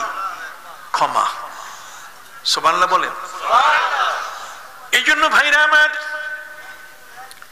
জগতের মধ্যে এমন এক মহান নবী যিনি রহমতুল লিল আলামিন হয়ে এসেছেন, পবিত্র কোরআন থেকে সাহাবায়ে কেরামকে বলে দিলেন, শোনো, ইল্লাল মুস্তাদআফিনা মিনার রিজালি ওয়ান নিসাই ওয়াল বিলদান, যুদ্ধের ময়দানে মুসলমানদের তীরে যেন কোনো অসুস্থ রোগী, হসপিটালাইজড, হাসপাতালে ভর্তি কোনো বৃদ্ধ, এমন কোন ব্যক্তির যেন মৃত্যু না হয়। সুবহানাল্লাহ বলেন। ঠিক অনুরূপ ভাবে ওয়ান নিসা, মুসলমানের তীরের আঘাতে যেন কোনো নারীর মৃত্যু না হয়, ওয়াল বিলদান, এবং কোনো শিশুর যেন মৃত্যু না হয়। 96টা যুদ্ধ মুসলমানরা পরিচালনা করেছেন, 9টি যুদ্ধের মধ্যে নবীজি হেলমেট পরেছেন, 27টা যুদ্ধের মধ্যে তিনি অংশগ্রহণ করেছেন, আর বাকি সমস্ত সাহাবায়ে কেরাম এই 96টা যুদ্ধের একটি যুদ্ধও প্রমাণ করতে পারবে না যে মুসলমানের তীরে কোনো বৃদ্ধ লোক মারা গেছে, অথবা কোনো নারী মারা গেছে, অথবা কোনো শিশু মারা গেছে। পৃথিবীর কারো কাছে রেকর্ড দেখাবার মতো নাই। বড় করে সুবহানাল্লাহ বলেন। আর জোরে সুবহানাল্লাহ। এই জন্য সম্মানিত সুধী, মানুষ মারা এটা ইসলাম শিখায় না, বরং ওই মানুষটাকে কলেমা পড়া শিখায়। আমরা আল্লাহর কাছে দোয়া করি যে আল্লাহ তুমি এই করোনা ভাইরাসে মুসলিম বিশ্বকে রক্ষা করো, সাথে সাথে পৃথিবীর মানুষগুলোকে তুমি কি করো, রক্ষা করো। ওরা যদি না থাকে তাহলে আমি ইসলাম প্রচার করব কার কাছে? কথা কর না। কাজে তাদেরও বাঁচা কি দরকার। ইসলাম কত উদার ধর্ম। যাই হোক, আমি আলোচনা সংক্ষিপ্ত করছি। আমি যেদিকে যাব সেদিকে মহাসাগর ছাড়া আমার সামনে আর কিছু আমি দেখি না। সম্মানিত সুধী, যে বিষয়টি বলতেছিলাম যে হযরতে শাহ মাকদুম রূপস রহমতুল্লাহ আলাইহির মতো ব্যক্তি, তিনি ফু দিলেন। কি দিছেন? আর ফু দিলে কাজ হয়। ফু দিলে কি? আপনি আজকে বলছেন যে ফু দেওয়া যাবে না, জায়েজ নাই, ঝাড়ফুঁক জায়েজ নাই। আপনি কি হাদিস পড়েন নাই? আপনি কি কোরআন জানেন না? হযরত ঈসা নবী বলেন যে আমি ফুর মাধ্যমে আসছি, আর সারা জীবন আমি ফু দিয়ে কাম করছি। উনি বলেছেন আন্নী রাসূলুল্লাহি ইলাইকুম আন্নী আখলুকু লাকুম মিনাত তিনি কাহায়াতিত তায়রি ফাআনফুখু ফি ফাআনফুখু ফীহি ফায়াকুনু তায়রাম বিইযনিল্লাহ। সুবহানাল্লাহ কোন। উনি বলছেন আমি ফুয়ের মধ্যে জিবরাইল আমার মায়ের গায়ে ফু দিয়েছে, আমি সেখানে ফু দিয়ে জন্ম নিয়েছি, সারা জীবন আমি ফু দিয়ে কাজ করছি। কাজে আমি মাটির পাখি তৈরি করে ফু দিলে এটা জীবন্ত পাখি হয়ে উড়ে যেত। নবী করিম সাল্লাল্লাহু আলাইহি ওয়াসাল্লামের যুগে সাহাবী তারা ফু দিয়ে সাপে কাটা রোগীকে ভালো করছেন। জোরে করেন, সাপে কাটা রোগীকে কি আপনি বলছেন এটা যাবে না, তাবিজ ব্যবহার করা যাবে না, পাইলেন কই আপনি? তোমার হবে না, তাবিজ তোমার, তাবিজ আর কি তোমার। এই দেখেন পার্থক্য। আপনি বই আর পত্র দুইটা এক জিনিস, পাহাড় আর পর্বত কি এক জিনিস? এই দেখেন এই যে বই, আপনি দেখবেন যেটা 200 পৃষ্ঠার কম, যেটা 200 পৃষ্ঠার কম এটার নাম হচ্ছে বই, আর যেটা 200 পৃষ্ঠার বেশি এটার নাম হচ্ছে পুস্তক, আর যেটা 400 পৃষ্ঠার বেশি হবে এটার নাম হবে গ্রন্থ। তাহলে দেখেন বই, পুস্তক, গ্রন্থ, তিনটাকে আপনি একসাথে গুলাই দিলেন। হ্যাঁ, তিনটা তো এক না, বই একটা, পুস্তক একটা, গ্রন্থ একটা, তিনটাই বাংলা, কিন্তু তিনটা বাংলার ব্যবহার কি? ওই যে মহামান্য, মাননীয়, সম্মানিত, শ্রদ্ধেয়, জনাব, কি আমি বলছি না? আপনাদের কি কষ্ট হচ্ছে? পাহাড় পর্বত কি এক জিনিস? সম্মানিত সৌদি, পাহাড় পর্বত, পাহাড় হলো যেটা 700 ফিট উঁচু হবে এটার নাম পাহাড়, আর 700 ফিটের উপরে যদি হয় তাহলে সেটাকে হবে কি? পর্বত। এই জন্য হেরা পাহাড় নয়, হেরা কি? পর্বত। হেরা পর্বত, হেরা পর্বত হচ্ছে 700 ফিটের চেয়ে উপরে। কথা বুঝে গেছে? 700 ফিটের উপরে যদি হয়, 700 ফিট এর নিচে যদি হয় তাহলে সেটা কি? পাহাড়। আর 700 ফিটের উপরে যদি হয় তাহলে কি? পর্বত। আমি কি বুঝাইতে পারছি? তার কাছে তাবিজ আর তোমার কি না এক না। আপনি একবারে কই ফেললেন সব, আপনি সব জানেন না। আপনি একটু ধৈর্য ধরেন, ফতোয়াটা একটু পড়ে নেন। আলা কুল্লি জি ইলমিন আলিমুন, জাননেওয়ালার উপরে কি আছে? জাননেওয়ালা আছে। একটু সুযোগ দেন আরেক দলকে, আরেকজনকে সুযোগ দেন, এখানে কিছু বলার আছে। সম্মানিত সুধী ভাইরা আমার, এই জন্য তাবিজ হচ্ছে, তাবিজ, তাবিজের নামে 2টা সূরা নাজিল হয়েছে কোরআনে। তাবিজের নামে 2টা কি সূরা নাজিল হয়েছে, যাকে মুআওয়াযাতাইন বলা হয়েছে, মুআওয়াযাতাইন বলা হয়েছে। সম্মানিত সুধী সবাই আমার সাথে পড়ুন, বিসমিল্লাহির রহমানির রহিম। قل أعوذ برب الفلق من شر ما خلق। শেষ পর্যন্ত আবার পড়েন, বিসমিল্লাহির রহমানির রহিম। قل أعوذ برب الناس ملك الناس إله الناس। শেষ পর্যন্ত। এই যে আউযু, আউযুটাই তো তাবিজ। নবীজিকে যখন জাদু করা হয়েছিল, নবীকে জাদু করা হলে আল্লাহ তাআলা এই 2টা সূরা নাজিল করেছেন তার জাদু থেকে মুক্তি লাভের জন্য। আপনি কি বুঝতে পারছেন? প্রতিটি মুহূর্তে আমরা আউযুবিল্লাহ পড়ে থাকি, যাকে তাআব্বুজ বলা হয়, তাআব্বুজ বলা হয়, অর্থাৎ মুক্তির জন্য। মা আয়েশা রাদিয়াল্লাহু তাআলা তিনি নিজেও বলেছেন, নবী কারীম সাল্লাল্লাহু আলাইহি ওয়াসাল্লাম নিজেই এগুলো পড়ে ফু দিতেন, ফু দিয়ে তারপর নিজের গায়ে নিচ পর্যন্ত তিনি হাত মুছতেন। কথা বুঝতে পারছেন? এগুলো তো আছে রে ভাই। তোমার কি জিনিস? তোমার হলো হাড় হাড্ডি। কে দেন তো একটু, এটা বন্ধ করা যায় কিনা? হাড় হাড্ডি, চুল, দুর্বোধ্য শব্দ, যেগুলো কোনো মতেই বোঝা যায় না, যেগুলো কোনো অর্থ জানা যায় না, দুর্বোধ্য এরকম কোন শব্দ। কথা বুঝতে পারছেন? ঠিক অনুরূপভাবে হাড় আছে না, হাড়, হাড় বোঝা যায় না এটা কিসের হাড়। এবারে চুল, যেগুলো দিয়ে জাদু করা হয়। কথা বুঝতে পারছেন? জাদু, মন্তর, বান, এগুলো এক জিনিস। জাদু এটাতে অবশ্যই হারাম, মন্তর আরেক জিনিস। কথা বুঝেছে? ল্যাংটার মন্তর, কামাখ্যার মন্তর, কামরূপের মন্তর, ফুদিয়ে দেয় একটা, এটা হলো মন্তর। আরেকটা হচ্ছে লাগ বেলকি লাগ, চোখে মুখে লাগ, এটাকে ইংরেজিতে বলে মেসমারিজম। কি বলে? মেসমারিজম, চোখে ধুলা দেওয়া। যাক, আমি এই ওয়াজ করতে আসি রে আজকে, এই ওয়াজ আপনাকে শোনাবার জন্য আমি আসি নাই। যে কোটা দিয়ে আপনাদের সামনে তুলে ধরতে চাই সেটা হলো আল্লাহ পাক রব্বুল আলামিন হযরত ওমর ফারুক রাদিয়াল্লাহু তাআলা আনহু তাকে তারা ব্যবহার করেছিল যে নবীকে হত্যা করার জন্য, নবীকে মারার জন্য। সেই ওমর তার নিজের হাতে আমার নবীকে মারতে পারে নাই। আপনি জানেন উহুদের ময়দানে আমার নবীজির দান্দান মোবারকে যখন তীর মারা হলো, নবীজি পড়ে গেলেন উহুদের উপরে। উহুদ পাহাড় সম্বন্ধে আমার নবী বলেন, জাবাল উহুদ ইউহিব্বুনা ওয়া নুহিব্বু, উহুদ পাহাড় আমাদেরকে ভালোবাসে, আমরা উহুদকে ভালোবাসি। উহুদ পাহাড় নবীকে ভালোবাসে। এর নিদর্শন দেখার জন্য আমি আমার ভাই জনাব নুরুল ইসলাম ফারুকী সাহেব গিয়েছিলাম উহুদে। প্রায় 3 কিলোমিটারের পথ ভিতরে গেলাম। যাওয়ার পরে সে জায়গাটা আমরা খুঁজে বের করলাম।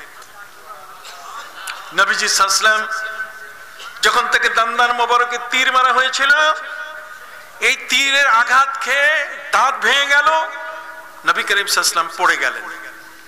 উহুদ আমার নবীকে চিনত, আমরা চিনি না। উহুদ আমার নবীকে চিনত। উহুদ জানতো এখন তার উপরে কে আছেন। হযরত আবু বকর সিদ্দিক, ওমর ফারুক, হযরত উসমান যুন্নুরাইনকে নিয়ে নবী যখন উহুদে উঠেছিলেন, ও থরথর করে আন্দোলিত হয়েছিল, কেঁপে উঠেছিল। নবীজি পা মোবারক দিয়ে উহুদের উপরে আঘাত করে বললেন, উহুদ রে, কেফ থামো, তুমি জানো না, তুমি কি জানো না তোমার পিঠের উপরে এই মুহূর্তে একজন নবী দাঁড়ানো আছেন, একজন সিদ্দিক দাঁড়ানো আছেন, 2 জন শহীদ দাঁড়ানো আছেন। হযরতে উসমান, হযরতে ওমর ফারুক একে অপরকে ইশারা করে বলছেন যে আমাদের মৃত্যু তো শাহাদাতের মৃত্যু হবে। কথা বুঝতে পারছেন? শাহাদাতের মৃত্যু হবে আমাদের। সম্মানিত সুধী, এই উহুদ পাহাড় যেখানে নবীর ইজ্জত সম্মান রক্ষা করতে পারবে কিনা এই জন্য কেঁপে উঠেছিল। নবীজি বলতেন, উহুদ আমাদেরকে ভালোবাসে, আমরা কাকে ভালোবাসি? উহুদকে ভালোবাসি। কত বড় বিষয়! এই জন্য আমরা একটু দেখতে যাইতে চেয়েছিলাম যে নবীজি সাল্লাল্লাহু আলাইহি ওয়াসাল্লাম যেখানে পড়ে গেলেন, সেই উহুদের পাহাড়ের উপরে পড়ে গেলেন, কোনখানে পড়েছেন। গিয়ে সেখানে দেখলাম যে যখন নবীজি পড়ে গেছিলেন, আমাদের অনুমান হলো যে উহুদ পাহাড়ের পাথরটা যার উপরে নবী পড়ে গেছিলেন, দাঁতের উপরে তীরের আঘাত আসার সময়, তখন সেই পাথরটা অটোমেটিক ফোমের বিছানা হয়ে গেছে। নবীজির মাথা মোবারকের গোলাকার চিহ্ন সেখানে এখনো আছে। নবীজি পড়ে গেলেন। পড়ে যাওয়ার সাথে সাথে কাফেররা রটাই দিল, রিউমার ছড়াই দিল, গুজব। ওই ইসলামের একটা ঘটনা কইতে চাইছি। একটা গুজব ছড়াই, মনে আছে কি না? গুজব ছড়াই দিল যে মোহাম্মদ মারা গেছেন। মোহাম্মদ, আমরা সাল্লাল্লাহু আলাইহি সাল্লাম ওদের ভাষায় বলছি যে মোহাম্মদ নাই, মারা গেছেন, উনি আর নাই। যখন এই রিউমার এটা ছড়াই দেওয়া হলো নবীজির সাহাবায়ে কেরামের কাছে, সাহাবায়ে কেরাম বলছেন নবী তো নাই, তাহলে যার পক্ষ হয়ে যুদ্ধ করব তিনি যেহেতু আমাদের কাছে কি নাই, অতএব চলো আমরা পালাই যাই, জীবনটা কোনো মতো বাঁচাই। সাহাবায়ে কেরামের এই উহুদের ময়দানে যারা অংশগ্রহণ করেছেন তাদের সংখ্যা হলো 700। কত? আর কাফেরদের সংখ্যা হলো 3000। 3000-এর বিরুদ্ধে 700 জন মুসলমান। মুসলমানের সংখ্যা খুব বেশি একটা না। তার মধ্যে বিশাল একটা দল, তারা মদিনায় পালিয়ে গেলেন এক গুজবে। এক গুজব, এই গুজবের ঠেলায় একজনের ময়দানে সব গিয়ে বাড়িতে গিয়ে ঢোকা শুরু করছে। বাড়িতে যে সকল মা বোন ছিলেন, তাদের স্ত্রী, তাদের বোন, তাদের মা, তারা প্রত্যেকে গেটের সামনে এসে বলছে তোমাদেরকে আমরা ঢুকতে দিব না। নবীজি কোথায়? আগে নবীর খবর দাও, নবীজির খবর দাও। নবী করিম সাল্লাল্লাহু আলাইহি ওয়াসাল্লামকে রেখে তোমরা এসেছো কোথায়? ঘরের ভিতরে তাদেরকে ঢুকতে দেওয়া হয় নাই। ওদিকে নবী করিম সাল্লাল্লাহু আলাইহি ওয়াসাল্লামের ব্যাপারে গুজব যখন ছড়িয়ে দেওয়া হলো যে নবী নাই, তখন নবীজি হযরত উমর, আবু বকরকে বললেন তোমরা দুইজনে আমার বাহু ধরে একটু দাঁড় করে দাও, এই গুজবের প্রতিবাদ করা দরকার। নবী করিম সাল্লাল্লাহু আলাইহি ওয়াসাল্লামকে দাঁড় করিয়ে দেওয়া হলো। নবী করিম সাল্লাল্লাহু আলাইহি ওয়াসাল্লাম বললেন, শোনো, আনান নবিয়্যু লা কাযিব, আনা ইবনু আব্দুল্লাহ ইবনে আব্দুল মুত্তালিব, আমি মিথ্যুক নবী নই, আমি সত্য নবী, আমি আব্দুল্লাহর পুত্র, আব্দুল মুত্তালিবের নাতি, আমি বেঁচে আছি। আমি কি বেঁচে আছি? কিন্তু ক্ষতি হয়ে গেল বিশাল। এই গজবের কারণে সাহাবায়ে কেরাম সব ময়দান ছেড়ে চলে গেছেন। সাহাবায়ে কেরাম এই জিনিসটা ভাবেন নাই যে এটা একটা গুজব। কেমনে? নবীজির দুইটা দোয়া আল্লাহ কবুল করেন নাই। আমাদের নবীজির দুইটা দোয়া এত আপন, এত কাছের, তারপর দুটো দোয়া আল্লাহ কবুল করেন নাই। তার মধ্যে একটি দোয়া হলো নবীজি আল্লাহর কাছে বলেছেন, মাবুদ, আমি চাই সুম্মা উক্তালু সুম্মা উহিয়া সুম্মা উক্তালু সুম্মা উহিয়া সুম্মা উক্তালু সুম্মা উহিয়া, আমি চাই আল্লাহর রাস্তায় যুদ্ধ করতে করতে আমি শহীদ হয়ে যাব, আবার জিন্দা হব, আবার শহীদ হব, আবার জিন্দা হব, আবার কি শহীদ হব। এই দোয়াটা আল্লাহ কবুল করেন নাই। নবীর শাহাদাতের দোয়া, নবী শহীদ হবেন, এই দোয়াটি আল্লাহ কবুল করেন নাই। কেন? যে আল্লাহ তাআলা একটা ঘোষণা দিয়েছেন নবীর সম্পর্কে। আমাদের প্রিয় নবী সাল্লাল্লাহু আলাইহি ওয়াসাল্লাম সম্পর্কে আল্লাহ পাক রব্বুল আলামিন ঘোষণা দিয়েছেন, আল্লাহু ইয়াসিমুকা মিনান নাস। হে নবী, মানুষের আক্রমণ থেকে আল্লাহ আপনাকে হেফাজত করার দায়িত্ব গ্রহণ করেছেন। আল্লাহ আপনার নিজেই পাহারাদার হয়ে গেছেন। আল্লাহ যার পাহারাদার, তাকে যদি কাফেররা মেরে ফেলে তাহলে আল্লাহর বিশাল পরাজয় এখানে আসবে। এই জন্য এই দোয়াটা কবুল হয় নাই। আপনি কি বুঝতে পারছেন? এই জন্য নবীকে কেউ শহীদ করে দেওয়ার, নবীকে পৃথিবী থেকে বিদায় করা, নবীকে মেরে ফেলা, এটা পৃথিবীর কোনো মানুষের শক্তি। সাহাবায়ে কেরাম যদি এই বিষয়টা চিন্তা করতেন তাহলে তারা ওই গুজবে কান দিতেন না।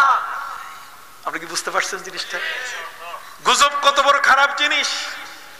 এই গুজবটা রটানোর কারণে যুদ্ধের ময়দান থেকে সাহাবায়ে কেরাম চলে গেছেন। প্রথম পর্যায়ে বিশাল পরাজয় চলে আসছে। উহুদের যুদ্ধ কিন্তু দুইবার হয়েছে। কয়বার? এট এ টাইমে দুইবার হয়েছে। প্রথম পরাজয়, তারপরে কি বিজয়। প্রথম পরাজয়, তারপর কি বিজয়। বিজয়টা আসছে পরে। এট এ টাইমে একই জায়গায় দুটো হয়েছে, এবং সেখানে এই পরাজয়টা এসছে যে নবী করিম সাল্লাল্লাহু আলাইহি ওয়াসাল্লামের সেই কমান্ডটা সঠিকভাবে বাস্তবায়ন করতে গিয়ে নিজেদের মধ্যে দ্বন্দ্ব হয়েছে, যে কারণে কাফেররা যে পরিমাণ বদরের যুদ্ধে মারা গেছে, ঠিক ক্ষতিটা সেই পরিমাণ চলে আসছে। বদরের যুদ্ধে কাফের মারা গেছে 70 জন, মুসলমানরা মারছে। আর একটু শুধু নিয়ম নীতি এদিক সেদিক হওয়ার কারণে মুসলমানরাও ক্ষতিগ্রস্ত হলেন। কতজনে? 70 জন। ওখানে 70, এখানেও কি 70। এগুলো পড়বেন, এগুলো মাথায় চিন্তা করবেন যে 270 হলো কেন। আগের বছরে হলো বদরের যুদ্ধে কাফেরদের 70 জন মারা গেল, আর পরের বছরে মুসলমান মারা গেল কতজন? 70। এই 70 কেন? 71 না, 69 না? কথা বুঝ বরাবর। এটা বরাবর হওয়ার পিছনে কারণ কি? আমি নিশ্চয়ই বুঝতেছি আমার ওয়াজ ভালো লাগতেছে না, কি বলেন ঠিক কিনা? সম্মানিত সুধী, তবু আমি আপনাদেরকে একটু বুঝাবার চেষ্টা করছি। ওয়াজ শুধু ওয়াজ নয়, আপনাকে গভীর এই বিষয়টা জানতে হবে এবং শুনতে হবে। সম্মানিত সুধী ভাইরা আমার, আমার নবীজি সাল্লাল্লাহু আলাইহি ওয়াসাল্লাম যখন বললেন আমি বেঁচে আছি, আমি কি বেঁচে আছি, আল্লাহ বলছেন আপনি যে বেঁচে আছেন ডাক দিলেন, এই কথাটা 7.5 কিলোমিটার দূরে যারা সাহাবায়ে কেরাম যার যার বাড়িতে চলে গেছেন তারা কেমনে শুনবে? আল্লাহ বলছেন আমি বাতাসকে বললাম যাও এটা রিলে করে শোনায় দাও।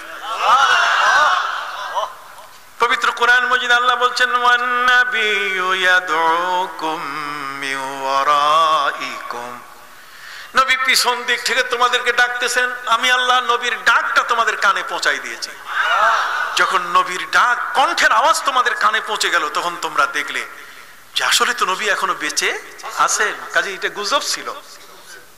জোরে বলে এটা কি ছিল?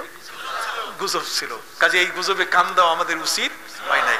এখন সাহাবায়ে কেরাম নিজেদেরকে অপরাধী মনে করলেন এবং তারা অপরাধী সাব্যস্ত হয়ে গেলেন। যেহেতু আল ফেরার মিনাজ যহফ, যুদ্ধের ময়দান থেকে পালিয়ে যাওয়া, এটা জঘন্যতম একটি অপরাধ এবং গুনাহ কবিরার মতো একটি গুনাহ। জোরে বলেন আর ফেরারুন মিনাজ যহব, কথা কন না, যুদ্ধের ময়দান থেকে পালিয়ে যাওয়া এটা জঘন্যতম একটি কি। সাহাবা ইকরাম নিজেদেরকে অপরাধী মনে করলেন, এখন তাদেরকে শাস্তি বরণ করতে হবে। তারা এখন ফিরে আসলেন।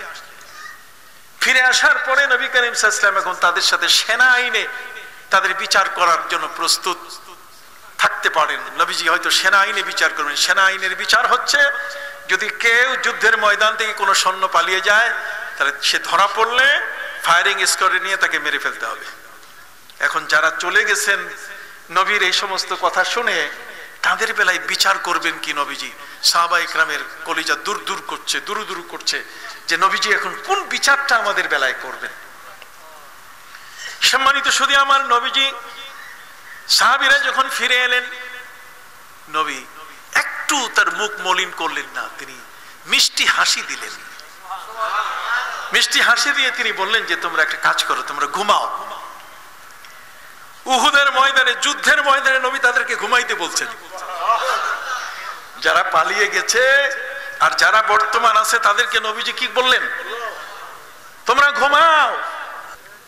আমার নবী সাল্লাল্লাহু আলাইহি ওয়াসাল্লাম তাদেরকে বললেন তোমরা কি ঘুমাও। যে দুটো দোয়া আমার নবীর আল্লাহ কবুল করেন নাই। কয়টা? একটা হলো নবী শহীদ হইতে চেয়েছেন, কিন্তু আল্লাহ তাআলা নবীর এই শাহাদাতের দোয়াটা কবুল করেন নাই। যেহেতু আল্লাহ আইন করে দিয়েছেন যে আমি নিজে তার পাহারাদার হয়ে গেছি, ওয়াল্লাহু ইয়াসিমুকা মিনান নাস। কাজে আমাদের সবসময় মাথায় রাখতে হবে যে নবী কিন্তু নবীর পাহারাদার আল্লাহ। আর পাহারাদার যখন আল্লাহ নিজেই, তখন পৃথিবীর কারো শক্তি নাই নবীকে জীবনে মারা। কথা কর না। গুজব হচ্ছে এমন একটা জিনিস যে এই সমস্ত জিনিস যদি মাথার মধ্যে না থাকে, তাহলে কিন্তু যে কোনো সময় এদিক সেদিক হওয়াটা কি একটা স্বাভাবিক একটা ব্যাপার। হযরতে মায়েশা রাদিয়াল্লাহু তাআলার উপরে যে অপবাদ দেওয়া হয়েছে, ওটা একটা গুজব ছিল। গুজব ছিল না? শেষ পর্যন্ত মায়েশাকে তালাক দেওয়ার প্রস্তাব পর্যন্ত এসে গেছে। উমরে ফারুক রাদিয়াল্লাহু তাআলা বলেন না, তালাক দিয়েন না। একটা ছোট মেয়ে এটা আটার খমির করতে করতে ঘুমিয়ে পড়ে আর ছাগলে খাইয়া যায়। কথা কন। আমি বলতে চাই আপনাদের খেদমতে, এই জগতের মধ্যে আল্লাহ পাক রব্বুল আলামিন নবীজির দোয়া কবুল করবেন না হতে পারে না। তবে দুটো দোয়ার আরেকটা দোয়া হলো, নবীজি বলছেন আমার উম্মত ঝগড়া যেন না করে। আমরা ঝগড়া করি না, এই দোয়াটা কবুল হয় নাই, এই জন্য ঝগড়া বেশি হয়। কথা বুঝতে পারছেন? দুইটা দোয়া। যাই হোক, সাহাবা ইকরাম যখন ফিরে আসলেন, ফিরে আসার পরে নবী যে মিষ্টি হাসি দিয়ে তাদেরকে ঘুমাতে বললেন, ওই 1 ঘন্টার ঘুমে যুদ্ধের পূর্ণ প্রস্তুতি নেওয়ার মতো শক্তি তাদের মধ্যে সৃষ্টি হয়েছে। এবং নবী যে হাসি মুখে তাদেরকে বরণ করে নিলেন, এই জিনিসটার আল্লাহ প্রশংসা করেছেন। আল্লাহ বলছেন ফাবিমা রাহমাতিম মিনাল্লাহি লিনতা লাহুম ওয়ালাউ কুনতা ফাযযান গালিযাল কলবি লানফাদ্দু মিন হাওলিক। হে নবী, যদি আপনি তাদের সাথে কর্কশ ভাষী হতেন, তারা কিন্তু সব পালিয়ে যেত। কি বলেন, ঠিক কিনা? এই জন্য আপনাদের খেদমতে আমি বিনয়ের সাথে আরজ করতে চাই, নবী করিম সাল্লাল্লাহু আলাইহি ওয়াসাল্লাম তিনি এমন এক মহান রসূল, যার নাম ধরে আল্লাহ পাক রব্বুল আলামিন কখনো ডাকেন নাই। আজকে মিলাদ আপনি পড়তে চান না। আমরা এর আগে ছোটকাল যখন ছিলাম, তখন এই মিলাদ শব্দটা আমরা কম শুনছি। আমরা একটা শব্দ শুনছি, মিলাদের আলাদা একটা শব্দ। কথা কন না। আপনারা শুনছেন কিনা জানি না, মৌলুদ শরীফ শুনছেন কিনা? শুনছেন আপনারা? কারা কারা শুনছেন হাত উঠান তো। মৌলুদ শরীফ, ওরা বলছে মিলাদ শরীফ, এটা কি কোরআনে আছে? তো মিলাদ শরীফ কোরআনে নাই, ভালো কথা, কিন্তু মৌলুদ শরীফ তো আছে। পবিত্র কোরআন মজিদে আল্লাহ বলছেন ওয়ালাল মাউলুদি লাহু রিজকুহুন্না ওয়া কিসওয়াতুহুন্না। এখানে মৌলুদ শব্দ আছে। মৌলুদ মানে ছোট বাচ্চা। কুল্লু মাউলুদিন ইউলাদু আলাল ফিতরা। তা আপনি মিলাদ শরীফ পড়েন না, দরকার নাই, আপনি মৌলুদ শরীফ পড়েন। কথা করেন, আপনি কি পড়বেন? মৌলুদ শরীফ পড়েন। আপনি বুঝি এটা কোরআনে নাই, আপনার গা চুলকায়। কথা কন না। হাদিসের সরাসরি শব্দে নাই। আপনি ইমাম তিরমিজির মতো ব্যক্তি শিরোনাম টানছেন, মা বাবা মা জাফি মিলাদিন নবী, তার চেয়ে আপনি মহাপণ্ডিত হয়ে গেছেন, আপনি নতুন শিরোনাম দিচ্ছেন, এটা নাই। আপনি কি ইমাম তিরমিজির চেয়ে, ইমাম বুখারীর উস্তাদ কিন্তু ইমাম তিরমিজি, আবার ইমাম তিরমিজির উস্তাদ হচ্ছে ইমাম কি বুখারী, এত বড় বড় আলেম। আপনি বলতেছেন কদম বুসি নাই বেদাত, আপনি সব দাঁতগুলো উঠাই দিলেন এত তাড়াতাড়ি, কথা বুঝেন নাই। অথচ সেখানে ইমাম মুসলিম রহমতুল্লাহ আলাইহি 5.5 লক্ষ হাদিসের হাফেজ, আর ইমাম বুখারী 6.5 লক্ষ হাদিসের হাফেজ। এত বড় হাদিসের হাফেজ আপনি কয়টা হাদিস জানেন?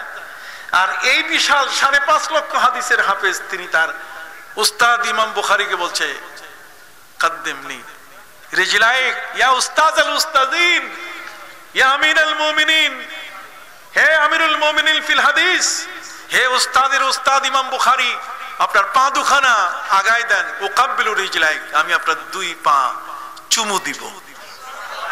ইমাম মুসলিম তো কদম বুসি করতে চাইছে, ইমাম বুখারী তো না করে নাই, কথা কন না। আপনি দেখেন বুখারী শরীফ তো আপনার বাপের না, আমরাও তো বুখারী পড়ি, কি বুখারী পড়ে খালি আপনি আলেম হন? তো আপনি কি বুখারী শরীফের ভূমিকা দেখেন নাই? বুখারী শরীফের ভূমিকার মধ্যে খলিল আহমদ সাহারানপুরি কি লিখেছেন, এই ঘটনাগুলো লিখছেন, তো সেখানে তো আছে যে উকাব্বিলু রিজলাইক, আপনার পা 2 পা কদম বুসি করব, মুখ লাগাইয়া চুমা দিব। আপনি খালি বেদাত বেদাতের সুর পাইলেন কই? কিতাবাদি পড়ছেন জীবনে? কখনো কি এটা দেখছেন? অর্থাৎ আমার যে কথাটি বলা উদ্দেশ্য, সে কথাটি হলো যেই জগতের মধ্যে এই ধরনের কিছু ফিতনাবাজ সময় সময় আমাদের মধ্যে উদয় হয়, এরা সিংহ যায়, এরা নতুন নতুন কথা হয়। এক সময় দললিন জললিন নিয়ে এই বাংলার জমিন কম্পিত হয়েছিল, কি বলেন ঠিক কিনা? আচ্ছা, এগুলো থাকবে না। এখন আমরা সুন্নি ভাই হয়ে গেছি। এর আগে ছিলাম মাজার পূজারি, এর আগে আমরা ছিলাম কি মাজার পূজারি, এখন আমাদেরকে সুন্নি ভাই কইতেছে। তার অর্থ হলো সুবিধাবাদীরা কোন সময় কোন শব্দে আপনাকে কাছে টানবে, কিন্তু আপনাকে বুঝতে হবে যে এরা কিন্তু এই গুজব আর রিউমারের দল, কথা কর না। ওরা এই ধরনের কথা বলে আমাদের সমাজকে বিভ্রান্ত করে। এই জন্য আমি আজকে আপনাদের খেদমতে আরজ করতে চাই সেটা হলো যত নবী এবং রসুল জগতের মধ্যে এসছেন, প্রত্যেক নবী এবং রসুল তাদের যে মহাবিজ্ঞান আর ইসলামের মহাবিজ্ঞান আলাদা। অন্যান্য নবী এবং রসুল তাদেরকে আল্লাহ বিজ্ঞান দিয়েছেন, কোন পৃথিবীর বিজ্ঞানীরা ইসলামের আগে নতুন কোন বিজ্ঞান পায় নাই। আর কোরআন আল্লাহ বলছেন মা ফাররাতনা ফিল কিতাবি মিন শাই ওয়া নাযালনা আলাইকাল কিতাবা তিবয়ানান লিকুল্লি শাই। আল্লাহ বলছেন কোরআনের মধ্যে কোনো কিছুর আলোচনা আমি বাকি রাখি নাই। এই কোরআনের একটি মাদ্রাসা, আধুনিক একটি প্রতিষ্ঠান, এই বাংলাদেশের একটা মডেল প্রতিষ্ঠান দিনিয়া মাদ্রাসা। সারসিনার আমির হিজবুল্লাহ হযরত পীর সাহেব কিবলা তিনি দেখলেন এখানে আকীদা নষ্ট হইতে দেওয়া যাবে না। মুজাদ্দিদের কাজ হইতেছে সংস্কার করা, মুজাদ্দিদের কাজ হচ্ছে মানুষগুলোকে সত্যের উপরে কি করা, প্রতিষ্ঠিত করা। যেখানে আজকে বাংলার মাটিতে এই দিনিয়া মাদ্রাসার কেন প্রয়োজন হলো? দিন তো আসল, ইন্নাদ দীনা ইনদাল্লাহিল ইসলাম ওয়া মান ইয়াবতাগি গায়রাল ইসলামি দীনান ফালা ইউকবালা মিন। এই দিনিয়া মাদ্রাসা প্রতিষ্ঠিত এই কারণে হয়েছে যে যাতে করে বদ আকীদা যারা আমাদের মধ্যে এ যাবত প্রচার করে আসছে তারা যেন মনে না করে যে তারা এতে কখনো সফল হতে পারবে। বরং মিলাদও আছে, কিয়ামও আছে, কতক্ষণ না। আমরা মিলাদ কিয়াম নিয়ে বাড়াবাড়ি করি না, যার মন চায় করবে, যার মন চায় কি করবে না, কি বলেন ঠিক না? সারসিনা কি কখনো বলেছে যে কিয়াম ফরজ? বলছে কখনো? এটা মুস্তাহসান জিনিস, এটা আমরা পছন্দ করি, এটা আমরা কি দেওবন্দি আলেমদের যারা মহান ব্যক্তি, কথা কন না, হাজী ইমদাদুল্লাহ মুহাজির মক্কির মতো ব্যক্তি, ওনাদের পীর সাহেব তিনি তো নিজেই মিলাদ করছেন। উনি বলছেন ভাই মিলাদ ভি পড়তা হুঁ লজ্জত ভি পাতা হুঁ, আমি মিলাদও পড়ি, আমার জিহ্বায় আমি স্বাদও পাই। এখন আপনার জিহ্বাটা যদি জন্ডিস হয়, আমার তো করার কিছু নাই, কথা কর না। যদি জন্ডিস হয় তাহলে করার কিছু আছে? জিহ্বা এখন স্বাদ পায় না, করবে কি? সম্মানিত সুধী, বাইতুল মুকাররম মসজিদের খতিব ছিলেন সৈয়দ আমিমুল ইহসান আল মুজাদ্দিদি আল বারকাতি। কত বড় আলেম, কুলুটুলাইজার মাজার আমিমুল ইহসান রহমতুল্লাহ আলাইহি। তিনি উসুলে হাদিসের উপর বই লিখেছেন, উসুলে ফিকহের উপরে বই লিখেছেন। হাদিস কিভাবে আপনি পড়বেন, কোন নীতিমালায়, ফিকহ আইন শাস্ত্র কোন নীতিমালায় হবে এর উপরে তিনি বই লিখেছেন, যেটা কামিল ফিকা, হাদিস, ফাজিল এই সমস্ত ক্লাসে পড়া হয়। তিনি নিজেই মিলাদও পড়ছেন, কিয়ামও করছেন। হযরতে সৈয়দ আমিমুল ইহসান সাহেবের মতো আপনি কি আলেম হইতে পারছেন? জীবনে আপনি কোনোদিন প্রমাণ করতে পারবেন না যে তার একটা পশম বরাবর আপনি যাইতে পারছেন। সারসিনার শাহ সুফি নিসারউদ্দিন আহমদ রহমতুল্লাহ আলাইহি, আবু জাফর মোহাম্মদ সালেহ রহমতুল্লাহ আলাইহি বাঘা ব্যক্তি ছিলেন, সিংহ পুরুষ। কথা কন না যারা দেখেছেন এখানকার আমার ভাইরা, সিংহ পুরুষ, যার দিকে তাকাইলে কলিজা কেঁপে উঠে, এমন ব্যক্তি যার চাহনি, যার কি চাহনি। বর্তমান হুজুরের কথা কি বলবো, হুজুর তো এখানে নাই, বলার দরকার আছে। বর্তমান হুজুর কোন এক জায়গায় সফরে গেছিলাম বিদেশে, তো বিদেশের সফর থেকে যখন ফিরতেছি তো এমিগ্রেশনে আমাকে আটকাই দিছে আর কি। এমিগ্রেশনে মালগুলো যখন আসতেছে তখন আটকাই দিছে, বলছে এটা কি এটা এটা কি। আমি এটা তো এটা আমার জন্য তো বৈধ আছে। তো ও তো বুঝেন না পয়সার তাল। বর্তমান হুজুরকে এইভাবে এক নজর দিছে, এক নজর দেওয়ার সাথে সাথে লোকটা মনে মোমের মতো গলে গেল, মোমের মতো গলে গেল। আমি অবাক হয়ে গেলাম যে লোকটা এর আগে যে আচরণ করলো, আর হুজুরকে বলছে কি হয়েছে, এইভাবে দেখছি, খালি একবার দেখছি, একবার দেখাতেই ওর কলিজা একেবারে খান খান হয়ে গেছে। এগুলো তো বাস্তব কতগুলো জিনিস। আমি মাহফিল করতেছি এতে আপনার সারেঙ্গল। সারেঙ্গল হলো এটা রাজবাড়ি, নেসারাবাদ, স্বরূপকাঠি। নেসারাবাদের পরে যে জায়গাটা সেটা হলো কামারকাঠি। কামারকাঠির পরে হুলারহাট একটা জায়গা আছে, তার আগে হচ্ছে আমরাজুরি। কতক্ষণ না, আমরাজুরির পাশে একটি জায়গা, তার নাম হচ্ছে সারেঙ্গল। দুইটা আছে, একটা সেহাঙ্গল, একটা সারেঙ্গল। তা আমি সারেঙ্গলে মাহফিল করতেছি। ওই দিন সারসিনার আমার পীরে মরহুম আবু জাফর মোহাম্মদ সালেহ রহমতুল্লাহ আলাইহি উনি ইন্তেকাল করেছেন। আমরা এশার নামাজের সময় খবর পেলাম, আমি তখন ওয়াজ করতে গেছি। তো হুজুর তো অনেক ভালোবাসতেন, হুজুরের কাছে মান্না সালোয়া, ইরাকের হুজুর গিয়েছিলেন, তখন তাকে মান্না দেওয়া হয়েছিল। এখনো শিশির পড়ে, এখনো গাছের মধ্যে এটা পড়ে। তো সাদ্দাম হুজুরকে দিয়েছিলেন, তো হুজুর শিক্ষকদেরকে দিয়েছেন, কিন্তু আমি ওই মজলিসে অনুপস্থিত ছিলাম। হুজুর আমার জন্য রেখে দিয়েছেন। আমি আসার সাথে সাথে আমি খবর পাইলাম যে হুজুরের কাছে মান্না আছে। আমি দৌড়াই গেছি, পাশে গেলে দেখলে যদি থাকে তাহলে আমার কিছু দিলে তো খাইলাম। যাওয়ার পরে বলে না আসেন, গেলাম, যাওয়ার পরে অনুপস্থিত। আমি হুজুর এই কাজে গেছি। আচ্ছা ঠিক আছে, এটা তোমার জন্য রাখছি। আমি খেলাম, হুজুরের কাছ থেকে ফয়েজ নেওয়ার সুযোগ হয়েছে। সম্মানিত সুধী, দুইটা ঘটনা বলি আপনাদেরকে আজকে, আমি বেশি আর বলবো না, উনি বলবেন আজকে। দুইটার মধ্যে একটা হলো যে হুজুর ইন্তেকাল করেছেন, এই খবরটা রাত্র 8টার সময় যখন বক্তৃতা দেওয়ার জন্য আমি উঠবো, আমার বক্তৃতার বয়স প্রায় 40 বছরের কাছাকাছি। 40 বছর আল্লাহ এই ধরনের মজলিসে মানুষের সামনে, আলেমদের সামনে কথা বলার সুযোগ করে দিয়েছে।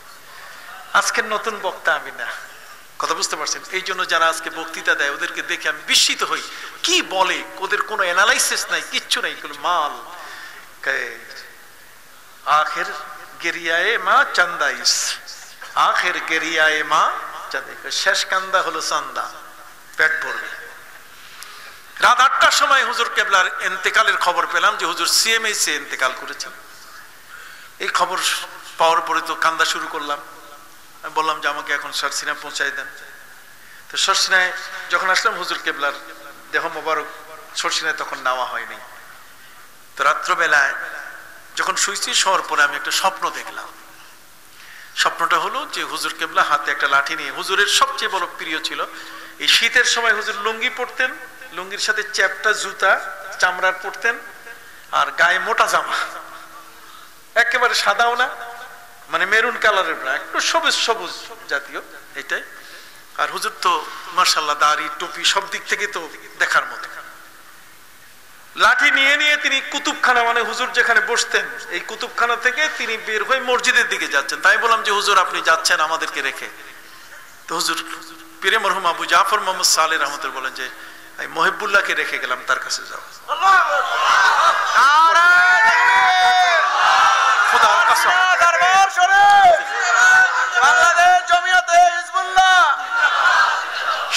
যদি বর্তমান হুজুরের কথা হচ্ছে তার কাছে যাবো, আমার কাছে আসার দরকার নেই। এ দেখেন ইশারা আল্লাহর ওলিদের। আরেকটা ঘটনা বলি, আমি বিয়ে করছি মাত্র 4 দিন বয়স হয়েছে বিয়ের। বিয়ে করার পরে আমার শ্যালক সহ আমার দেশের বাড়ি দেখাইতে গেছি। শ্বশুর বাড়ির 2-1 না দেখলে তো বলবো যে বেটার কিচ্ছু নাই। গেছি আমার দেশের বাড়িতে নিয়ে, তো আমার ছোট শ্যালক, ও এখন লেকচারার, ও এখন আমার মাদ্রাসার বুঝেন না প্রভাষক, আরবি প্রভাষক, ইয়া বড় মানুষ হয়ে গেছে, একেবারে ছোট। তো সাথে নিয়ে গেছি, সাথে ব্রিফকেস ছিল। ফিরে আসার সময় ব্রিফকেসের মধ্যে শাল চাদর ইত্যাদি সব ভরা, কিছু মালামাল। বাড়ি থেকে আসছি, শ্বশুর বাড়ি, নতুন শ্বশুর, জামাইও নতুন, শ্বশুরও আমার কি নতুন, তার একটা মাত্র মেয়ে। আমি আসতেছি, আসার পরে হুলারহাটে মনির লঞ্চে উঠছি। তো মনির লঞ্চ 4টার সময় ছাড়ে। তো এই বর্তমন সময়ের মতো বেলা 5টার সময় ডুবে যায়। আগে তো 7টার সময় ডুবতো, 5টার সময় 2 ঘন্টা আগেই ডুবে যায়। তা আমরা যখন হুলারহাট ছেড়ে রাজবাড়ি আসলাম, রাজবাড়ি ছেড়ে যখন শর্ষিনার দিকে মানে স্বরূপকাঠি আসতেছে, তখনই লঞ্চের নদীর মাঝখানে পড়ার, যখনই নদীর মাঝখানে তখন ডাকাতি শুরু হয়ে গেল। 7-8 জন ডাকাত এরকম রাইফেল সামনে রেখে লোকগুলোকে পিটান শুরু করলো। আমি দেখলাম যে আল্লাহ, না জানি আমারও ভাগে কিছু আছে, পিটিতে হয়তো আমিও 2-4টা খাবো। কি খবর, কোনো একটাও আমার গায়ে একটা টোকাও দিল না। আর আস্তে করে ব্রিফকেস যেটা আছে এটা দাঁড়ানো ছিল, এটা পা দিয়ে সরাই আমি শোয়াই দিলাম। যার যার পকেট থেকে টাকা পয়সা সব নিয়ে ডাকাত যা করে আর কি, ডাকাতি প্রচন্ড ডাকাতি হয়ে গেল। ডাকাতরা স্যাটিসফাইড হয় নাই যে আরো কিছু মালামাল আছে, এই জন্য নদীর মাঝখানে থামাইয়া আমাদের সবগুলোকে উপরে উঠাইলো। আমার শ্যালকটা অত ছোট, তাই বললাম ভাই এটা কি করবো, আমরা কোলে করে উঠাই দিতেছি। টাকায় আবার একটু কোলে করে উঠাই দিল ওরে, ওই যেটা এখন আরবি প্রভাষক, একে উঠাই দিল। উঠাই দেওয়ার পরে ওই যে চোঙ্গা উপরে যেখানে ধোঁয়া বাইর হয়, ফটফট করে ধোঁয়া বাইর হয়, কথা বুঝতে পারছেন? এইটার পাশে আমরা, আর নিচে ভাঙচুর ইত্যাদি সবকিছু হওয়ার পরে ওরা নেমে গেল। আমরা জুরি একটা জায়গা আছে, ওখানে নেমে গেল। নেমে যাওয়ার পরে আমরা নিচে আসলাম, সবার মালামাল ভাঙ্গা শেষ, কিন্তু আমার ব্রিফকেস কিছুই ধরেনি, যেমনটা তেমন। আমরা যখন স্বরূপকাঠি আসলাম থানায়, লঞ্চটা লাগাইলো, লঞ্চটা লাগাবার সাথে তখন তো পুলিশের তাড়াহুড়া, ডাকাত কোন জায়গায় বাইর করি, ডাকাত তো পালাই গেছে কত আগে, কথা বুঝতে পারছেন? এই সেই কোথায় কি, এগুলোতে আধা ঘন্টা 1 ঘন্টা শেষ করার পরে যখন সারসিনা আমি আসতেছি, আমি তো সারসিনা, আমার শ্যালক সহ, তা আমি প্রথম চিন্তা করলাম যে বাসায় ঢুকবো না, একটু হুজুরের সাথে দেখা করে যাই, এটা মনের ব্যাপার। হুজুর কেবলা তখন কুতুবখানায় বসে আছে। আমি হুজুরের কাছে পৌঁছে নাই, তখন হুজুর দূর থেকে বলছে যে মৌলানা, মনির লঞ্চে কোনো ক্ষতি হয়েছে আপনার? মনির লঞ্চে কোনো কি ক্ষতি হয়েছে? আমি অবাক হয়ে গেলাম, আল্লাহু আকবার। আমাকে আলাদা, আমি কিছুই বলি নাই। তার আগে উনি বলে দিলেন যে মনির লঞ্চে কি কোনো ক্ষতি হয়েছে, কোনো অসুবিধা হয়েছে? না হুজুর, হয়নি। তা দেখেন আল্লাহর ওলিদের কিন্তু ক্ষমতা অনেক। আমার ব্রিফকেসও যায় নাই, কিছুই হয় নাই, একটা টোকাও আমার গায়ে মারে নাই। অতএব সারসিনা একটা হক দরবার বাবা। এই হক দরবারের দায়িত্ব হলো, এরা কোনোদিন টাকা দিয়ে পয়সা দিয়ে, আপনারা দেখেছেন আপনাদের এলাকায় তো হুজুর কেবলা অনেক বেশি আসেন, কোনোদিন দেখছেন যার দাড়ি নাই সে টাকা দিয়ে কোনোদিন হুজুরকে দিতে পারছে? বলছে আপনার কাছেই থাকুক দাড়িগুলা হয়। আপনার বর্তমান যে মেয়র সাহেব, তার মুখে কি দাড়ি, হুজুর কেবলা বলছেন দাড়ি রাখেন। আমি দোয়া করি মেয়রের জন্য, আজকে যার উসিলা এই মাহফিলটা হচ্ছে, আল্লাহ যেন তার আশা পূরণ করে দেন সকলে বলে আমিন। এই সমস্ত ভালো মানুষের কারণে কিন্তু আমরা আজকে প্রতিষ্ঠিত হচ্ছি। কাজে এখানে 2 নম্বর চিনতে আমাদের কোনো কঠিন কিছু না। আমাদের দেশে যারা ইসলাম প্রচার করে 1 নম্বর কারা আর 2 নম্বর কারা, এটা চিনতে গিয়ে এখনো সময় আরো লাগবে। সারসিনার বর্তমান হুজুর কেবলা দেখলেন যে এখন আমল বাঁচায় রাখা দরকার। আমল, জামা, টুপি, পোশাক, লেখাপড়া, তালিম, তরকিন, আকীদা সবকিছু ঠিক রাখতে হবে। এই কারণে তিনি দিনই আমাদের সাথে প্রতিষ্ঠা করছেন। আল্লাহর মেহেরবানি একসাথে প্রায় 4000 থেকে 5000 দিনই আমাদের সাথে প্রতিষ্ঠিত হয়েছে। আর গত ফাল্গুনে আমি সারসিনার মাহফিলে দাঁড়িয়ে আহ্বান জানিয়েছি, আর এক ডাকে প্রায় 150 দিনই আমাদের সাথে। এখনো যেখানে মাহফিলে যাই, হুজুর আমি ওই যে সেদিন আপনি বলছেন আমি তো আপনার কাছে যাইতে পারি নাই, আমি 30% দিব, আমি 5 গন্ডা দিব, কেউ বলে 2 করা দিব, এই হিসাব আল্লাহর মেহেরবানি চলতেই আছে। তো আমি আর আলোচনা লম্বা করছি না, একটাই হচ্ছে যে এই কোরআনকে বাস্তবতায় আনার জন্য এই দিনিয়া মাদ্রাসা, এটা আজকের আমির হেজবুল্লাহর সবচেয়ে বড় একটা মিশন। আপনারা এটাকে সফল করবেন, ঠিক আছে? সত্যের সন্ধানে সব সময় সবখানে কাজী টিভি।